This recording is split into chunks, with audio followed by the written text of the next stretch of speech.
We set the trend in the script. Absolutely. You are, you have been, you will be under the roof.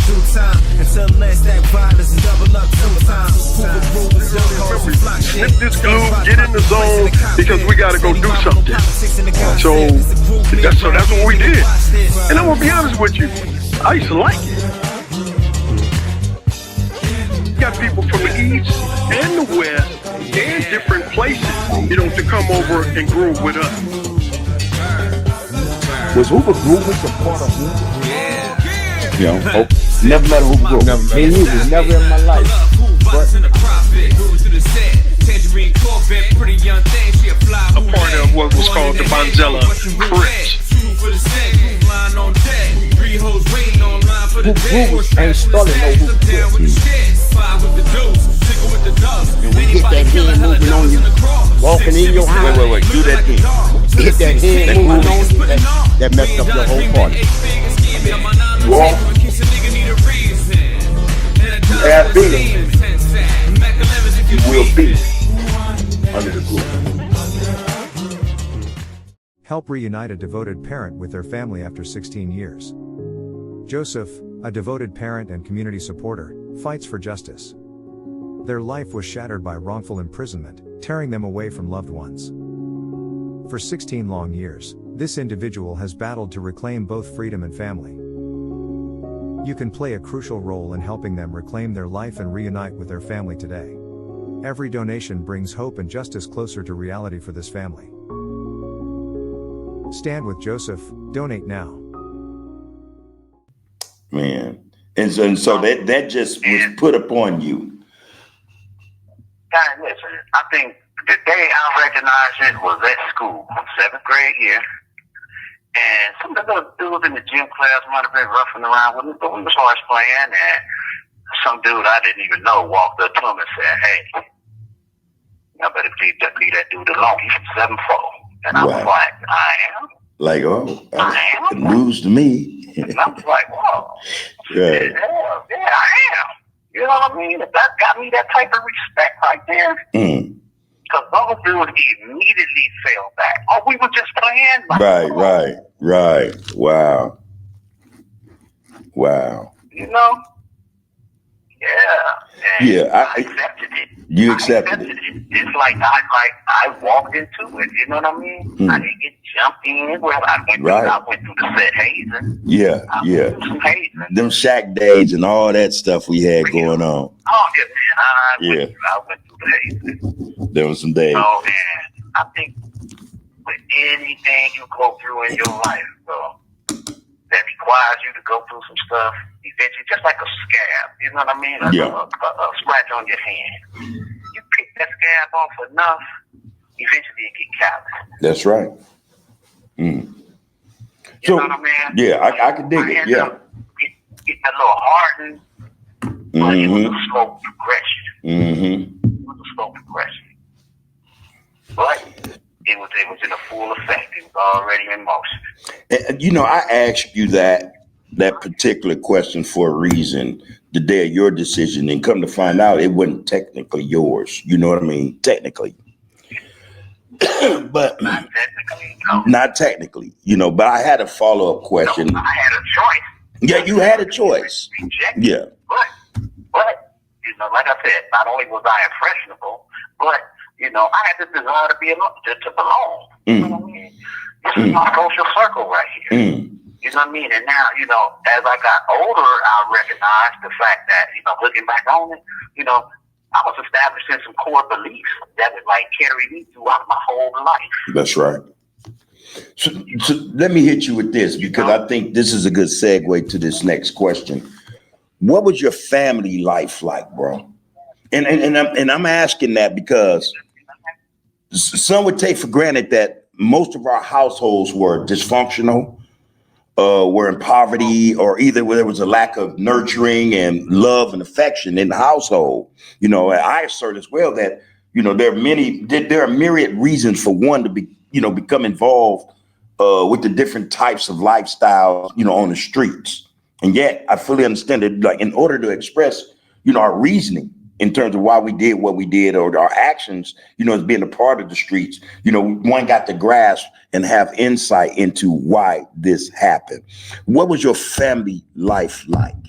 Well, I grew up in a single family household, right? Okay. But my father was, he was in and out, like presence, you know what I mean? Mm-hmm. I can call him this, that, Yeah. but my mother was the nucleus of our family. My grandmother, my maternal grandmother, matriarch of Right. the family. Right. That was for most homes over there. When everybody moved away from, when everybody moved away from Granny's house, everybody moved within walking distance of her house. That was the hub. Yeah. Yeah. Now, when we moved on 75th, you know what I mean? My mom had just got separated from her husband, And so we were over there, and she kept the family together. That's what she did. She always made sure we was right. She worked. Right. I left home every morning. I had money to ride the bus. Yes, you did. Yes, you did. You know what I mean? I had money to buy my snacks. I didn't have to go stick nothing in my pocket. Man. You know what I mean? Which was a ritual going to school, walking the beach. Oh, my goodness. Every store along the way, we had to go in there and get something for free. Those soda truck. Four finger discount. Every ice cream truck that's been dropping off stuff at the store got looted. It was like, this was just an adventure. This was just part of the adventure. Right. This was a normal occurrence. And although I was amazed at it, like, damn. So you did come from one of those households where the matriarch was, the backbone, so to speak, of that family, or the family structure, right? No doubt. Exactly. And then, like, over on 75th, it was me, my mother, my little baby brother, and my sister. Right. But we were all taken care of, and yes, we were hugged and loved. Right, there you go. A lot of people be mad that my mama didn't love me. There you go. Hugged and loved. No, we got all that. Man, we got all every bit of it. You know what I mean? Yeah. So did that for my mom to accept. Yeah, that was asked to quelch. I want to quelch this mindset that a lot of people have that, there's a lot of just, nothing good in the household, being the reason why a lot of us got involved, in the streets and in those type of activities, man. I just wanted to, do away with that thinking, man. There was love in the house. Parents, single family households, the mother worked for the most part. All the mothers had a job, but, our doing what we did, we were something else, and I think insight is needed to be able to speak on that. But man, I knew you, and I knew, shit, I had money every morning. We could. Man, I had, when I got into the lifestyle, I had a color khaki up every color khaki. Goddamn thing you would think of. Man. I had what I wanted. For real. I didn't have to go steal. That was something I did for recreation. I can dig it. So good. We just from your perspective, we can quelch that assumption that, your involvement with that had nothing to do with a dysfunctional family, anything of that nature. So that's good. No, of course not. Yeah. Man, and it's a thing, man. I think the thing is, man, if we're going to do this, man, to some extent, to a larger part of the whole equation, we need to speak truth to power. Hey, man, it is what it is, man. When we talk about our family structure, where we come from and the lessons we learn from those who raised us, not just the ones in the streets. You know what I mean? Yeah. We talking about those matriarchs, man, that gave us a lot of our oomph, and our wherewithal to keep going, keep pushing no matter what. So, let's pay homage to them, man. That's what that's about. Oh, yeah, no doubt. Yeah. Shout out to all the mothers that There you go. Single and double parent family. There you go. Real shit, man. Single and double. Take nothing away from their struggle. You can't take nothing away from their struggle and everything they did to keep their family together. Yeah. We made choice. Okay, so let me hit you with this one, and it's kind of you didn't speak on it, but you did in a way. Just for the sake of posterity, I want to know in terms of other descendants like ourselves, who may or may not be with us, right? Yeah. Who were they? Who are they? And what, if any, impression? I mean, for real, just something malleable, something you could touch on that they leave and have on you. You have 60 seconds remaining. You might want to hold that thought, man. Hold that question. Yeah. And I'll give it to you again. I might rephrase it or whatever, but we got you.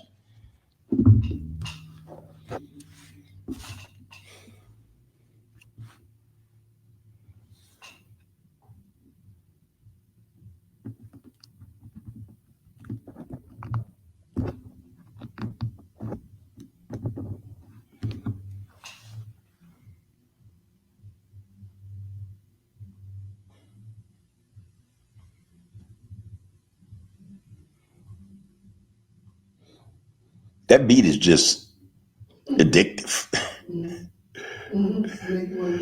Yeah, I'm telling you, I'm sitting here like else. I'm like, okay, wait. Oh, I can edit this. No problem. Okay, we got 30 minutes in.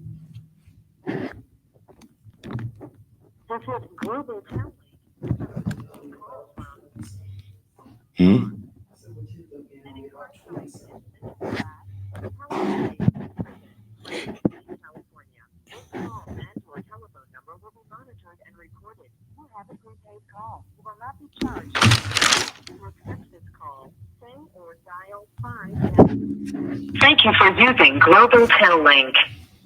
All right. You there? Okay. So, yes, sir. Now, you speaking from our generation? Yeah. Well, actually, okay, you already know. Well, Hands down, Art. All right. Arthur. Yep. Hands down.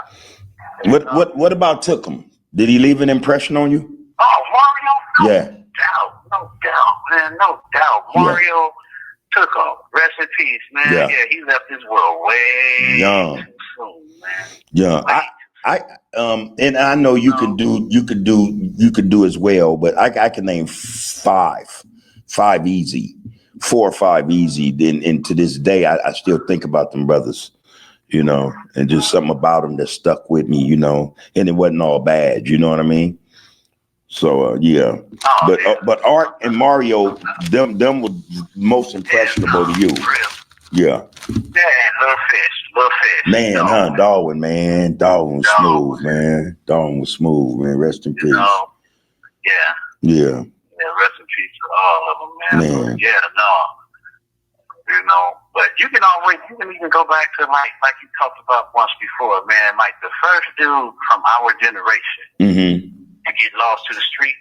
Yeah. And a lot of people, he's kind of like the unsung dude, you know what I mean? And that was Michael Stubbs. Michael Stubbs was the first. And I think he got killed like in the midst of a dice game. Yeah. You know? Yeah. That's exactly what happened. Yeah. That was like the first one for my generation right there. And that kind of like really started like, it made things a lot real for us. You know, it ain't all about, house parties and this, that stuff. You know what I mean? Doing little petty things, but it made stuff. Well, I recall when that occurred, and I'm gonna tell you one of my thoughts was this line. I'm like, damn, Michael Stubbs ain't never gonna chase me up the alley no more. You know what I mean? You know, all that stuff. You know, he was one of the cats that made us tough, man, and with chastising us and all that old shit, man. And I realized that, I wouldn't see him no more, man. That was some crazy shit. At the time, we lived on 76 Hoover in Vermont. And that was something there. I ain't forgot that to this day, man. Okay, so look, man. Now I want to hit you with another question, man. But with regard to the opinion that nothing good has come from our community or from any community in general when it comes to this lifestyle. Okay, what can you, Lon, enunciate that refutes that school of thought, man? Man, listen. Growing up on Hoover, though, I'm telling you, back in those days, man, there was so much love. Yeah. There was so much camaraderie. I'm talking about your OGs looked out for us. And maybe not in a conventional way. They didn't, well, they might give you a few dollars here and there, but they kept you out the way. They kept the junglers out the way. Yeah. You know what I mean? If there was something going on and, you know, they might not have talked about it, you know what I mean? We might not know what it was, but they got us out the way. Y'all, get up out of here. Go home. You know, they looked out for us like that. Right. You know, and I mean, whatever was going on, you know, you might not, you know what it is, but definitely heard it. You've seen it. Right. You seen the heavy presence of police or something that happened, but it didn't involve us getting caught up because we were sent on our way. That's right. So there was definitely love. There was a lot of love. And it is safe to say that some of the structure and guidance we got was positive. You know, because like you just mentioned, you know, one of their roles that we saw was to protect us and keep us out of harm's way. So that there in and of itself is a positive gesture. You know what I mean? So yeah, no doubt. And it's, you know, it's safe to say that, you know, we don't know. We can't say right now. We can't speculate. You know what I mean? What they seen in us. You know what I mean? Right. Or they knew that eventually, you know, we would eventually grow up older, wiser, and play a bigger role. I don't know. You know what I mean? Because that was like in the future. So, you know, the thing about the future is, you know, we know it's gonna get here, but it wasn't here yet. right. You know, we were little brothers. Yeah. You know. Yeah. Our crew, we were little brothers. We were bigger brothers. Yeah. They were teenagers. You know, they were teenagers, but these were the big brothers of the area. So and they looked out for us. They did look out for us, man. You know, I think often about a lot of them brothers as well. And, you know, what I got from them, all the, you know, little knowledge and information I gathered in terms of how to, you know, be, you know, who I am, part of who I am today. So, you know, never a day go by I don't think about somebody who I feel contributed to, you know, my growth process, man. And we have to admit, you know, a lot of us say, man, we come a long way, you know. Oh, man. We've come a long way. We've grown. You know, we've grown in a lot of ways people wouldn't expect from us, you know, to have, you know, wouldn't expect for us to grow in such a way. So there's this thing, you know, I'm sure that you, among many men, could give a litany of all that which ails, you know, our community, the lifestyle, so to speak, you know, that we live in. So that's not the question, but the question, however, is this, man, what is your understanding of how it all went bad?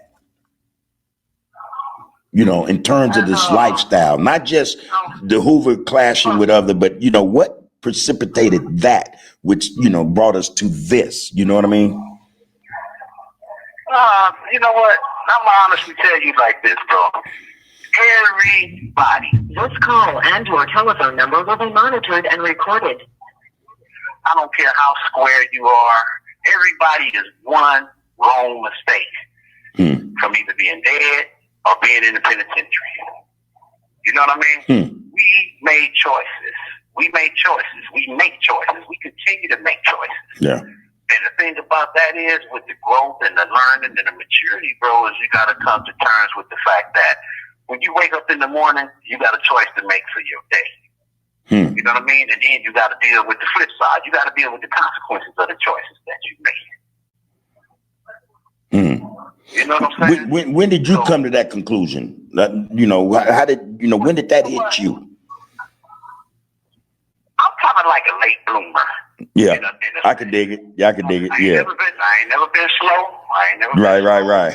But experience. Experience. You know what I mean? It's like I always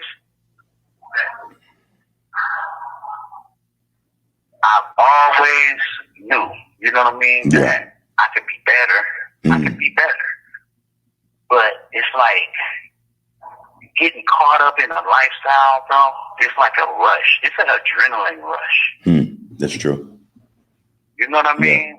And sometimes you do things because you're living up to somebody else's expectations. Yeah. You know, because like right now, I know a lot of people think, well, if Lon come home right now, he gonna be that same fool he's always been, and that's not the case. Mm-hmm. You know what I'm saying? I've been a damn fool. You know what I mean? But I only hurt myself. You know That's what I right. mean? I hurt myself and my family. Yes.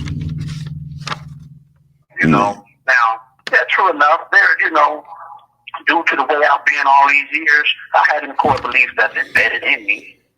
You know, and right now, you know, that person is hibernating. He's in me, but Right. he's asleep. He's hibernating. Right. You know what I mean? Yeah, he's dormant. Mm-hmm. You know, because one of the things that I learned early on when we really like started putting our heads together and recognizing that the strength and the power that we had as Hoovers was we started breathing and channeling leadership. You know what I mean? Yeah. We didn't want just a bunch of yes men running around. Right. We wanted leaders. We wanted to step up and stand firm and be strong alone. So true. So true. You know, it wasn't always about being 100 deep. That's right. 100 deep. No. Yeah. That would be strong alone. Yeah, we want to see how we stood by just solo bolo. Let's see how it go. Yeah. But that's the ultimate test. That was the test, and we did well. You know? Yeah, no doubt. And for the most part, we went there. We was good with it. We was good with it. I want to transition now. I want to transition into your initiation, so to speak, your introduction into incarceration. And if you're okay with that, you know, I would like to, you know, head into that, man.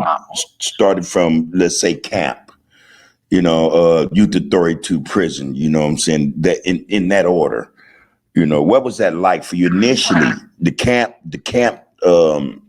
episode, man. What was that about? How did that affect you?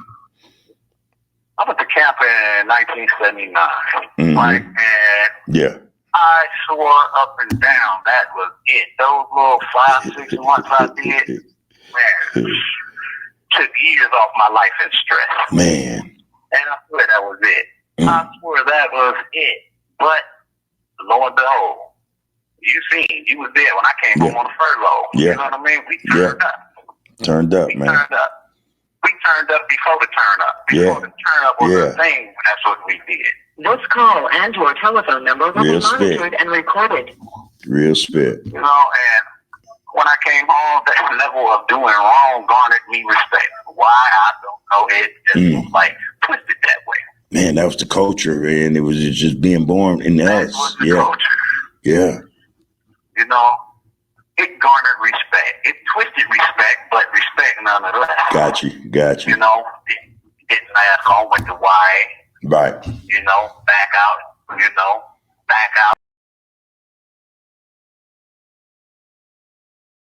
Trade folks, 7-Eleven, the Deuce and the Nine. You have been, you will be under the bridge. But we ain't gang banging. This is about education. We trying to educate our youth right now. Nigga, hey. Said day is the best day. Skip walking across the floor in the best way. From Trey to the one way. It's a stump day. LA to the NY. Let this funk play. Back in them days, it was love, loyalty, respect, and honesty. That's my nigga Gumby right Nowadays, there from the you know, ex-busters, hooks, and snitches put on pedestals and ventilators. Say lows on that Hoover shit. HIP, Tiny Moon, one of the hardest poets I ever heard connected with this star shit. Hey, baby Jap and Jap 5, quick to set it off on the mic in the shack live. When the shit get real and feel to the wheel, and then you will see you sitting up in that motherfucker looking at that light sim, that death sim. Then they run into a witness stand, telling on their own homeboys. Hoover stomp all night like this. Hoover stomp I know like trouble. I know how to start them ass motherfuckers. Yeah. I'm a New York nigga in the Pacific Sun. I say West Side Hoover if you ask where I'm from. Finest California run, still infusing my lungs. All about my bread, I ain't leaving. Understand the end game. What's your end game? What's your purpose? Keep one in the head or I don't need a gun. I'm with Hawk on Hoover Street with a low ass jump. Hopping down Figueroa with a whole selling cunt. Grooving like this, come second to none. Grooving like Scone Young, grooving like Booker Bone. I'm bad to the bone.